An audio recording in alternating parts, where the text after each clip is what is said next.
ಈ ಹಿಂದಿನ ಸರ್ಕಾರ ಶಾಲಾ ಕಾಲೇಜುಗಳಲ್ಲಿ ಸಮವಸ್ತ್ರ ಇದ್ದ ಸಮಯದಲ್ಲಿ ಹಿಜಾಬ್ಗಳನ್ನು ಕ್ಲಾಸ್ ರೂಮ್ನಲ್ಲಿ ಬ್ಯಾನ್ ಮಾಡಿತ್ತು. ಈಗ ಕಾಂಗ್ರೆಸ್ ನೇತೃತ್ವದ ಈ ರಾಜ್ಯ ಸರ್ಕಾರ ಮತ್ತೆ ಕ್ಲಾಸ್ ರೂಮ್ಗಳಲ್ಲಿ ಮತ್ತೆ ಹಿಜಾಬ್ ಹಾಕ್ಕೊಂಡು ಬರ್ಬೋದು ಅನ್ನೋ ಒಂದು ಆದೇಶವನ್ನು ಮೊನ್ನೆ ಹೊರಡಿಸಿದೆ. ಇದರಿಂದ ಏನು ಶಾಲಾ ಕಾಲೇಜುಗಳಲ್ಲಿ ಸಮವಸ್ತ್ರ ಒಂದು ಪದ್ಧತಿ ಹಾಕ್ಕೊಂಡು ಬಂದಿದ್ದೇವೆ, ಇದಕ್ಕೆ ಚ್ಯುತಿ ಬರ್ತಾ ಇದೆ. ಸಮವಸ್ತ್ರ ಅಂದರೆ ಏನು? ಎಲ್ಲರೂ ಸಮಾನರಾಗಿ ಕಾಣಬೇಕು.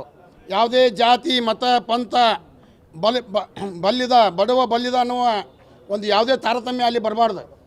ಆದರೆ ಈ ಸರ್ಕಾರ ಮಾಡ್ತಾ ಹೊಂಟಿದ್ದೇನೋ ಕೇವಲ ಮುಸ್ಲಿಮರ ಒಂದು ತುಷ್ಟೀಕರಣ ಮಾಡುವ ಅನ್ನೋ ದೃಷ್ಟಿಯಿಂದ, ಮುಸ್ಲಿಮರು ತುಷ್ಟೀಕರಣ ಮಾಡೋ ದೃಷ್ಟಿಯಿಂದ ಇವರು ಹಿಜಾಬ್ಗೆ ಮತ್ತೆ ಅವಕಾಶ ಮಾಡಿಕೊಟ್ಟಿದ್ದಾರೆ. ಇವರು ಹೇಳ್ತಾರೆ, ನಾವು ಕೇವಲ ಹಿಜಾಬ್ಗೆ ಅಷ್ಟೇ ಅವಕಾಶ ಮಾಡಿಕೊಟ್ಟಿಲ್ಲ, ಜನಿವಾರ, ರುದ್ರಾಕ್ಷಿ ಮತ್ತು ಇಷ್ಟಲಿಂಗ ಕೂಡ ಒಂದು ಅವಕಾಶ ಮಾಡಿಕೊಟ್ಟಿದ್ವಿ ಅಂತ ಒಂದು ಮ್ಯಾನೇಜ್ ಮಾಡೋಕೆ ಹೋಗ್ತಾರೆ. ಈ ಸರ್ಕಾರದವ್ರಿಗೆ ಇಷ್ಟೇ ಹೇಳ್ತೀನಿ ನಾವು ಇಷ್ಟಲಿಂಗ, ಜನಿವಾರ ಮತ್ತು ರುದ್ರಾಕ್ಷಿಗಳನ್ನು ಒಂದು ಒಳಗಡೆ ಹಾಕ್ಕೊತೇವೆ. ಇದು ಹಿಜಾಬ್ ಹಾಕೋದು ಉಪವಸ್ತ್ರ ಮೇಲ್ಗಡೆ ಕಾಣಿಸುವಂಥದ್ದು. ಅದಕ್ಕೆ ಈ ಕೋರ್ಟ್ನಲ್ಲಿ ಕೂಡ ಮಾನ್ಯ ನ್ಯಾಯಾಲಯದಲ್ಲಿ ಈ ಪ್ರಕರಣ ನಡೀತಾ ಇದೆ.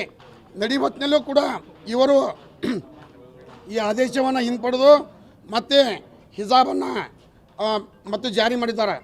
ಅದಕ್ಕೆ ನಾವು ಸಿರಾಜ್ ಸೇನೆಯ ರಾಷ್ಟ್ರೀಯ ಅಧ್ಯಕ್ಷರಾದಂಥ ಪ್ರಮೋದ್ ಮುತಾಲಿಕ್ಜಿಯವರ ನೇತೃತ್ವದಲ್ಲಿ ಇಡೀ ರಾಜ್ಯಾದ್ಯಂತ ಇವತ್ತು ಹಿಂದೂ ರಾಷ್ಟ್ರ ಸಮನ್ವಯ ಸಮಿತಿ ವತಿಯಿಂದ ಎಲ್ಲ ಶಾಲಾ ಕಾಲೇಜುಗಳಲ್ಲಿ ಒಂದು ಕೇಸರಿ ಶಾಲ್ ವಿತರಣೆ ಒಂದು ಕಾರ್ಯಕ್ರಮವನ್ನು ಹಮ್ಮಿಕೊಂಡಿದ್ದೇವೆ.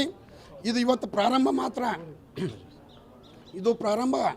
ಈ ಹಿಜಾಬದ ಒಂದು ಆದೇಶವನ್ನು ತೆಗೆಯುವ ಮಟ್ಟನೂ ನಾವೊಂದು ಈ ಅಭಿಯಾನವನ್ನು ಕೈಗೊಳ್ತೇವೆ ಅಂತೇಳಿ ಈ ಮೂಲಕ ನಾವು ತಿಳಿಪಡಿಸ್ತೇವೆ.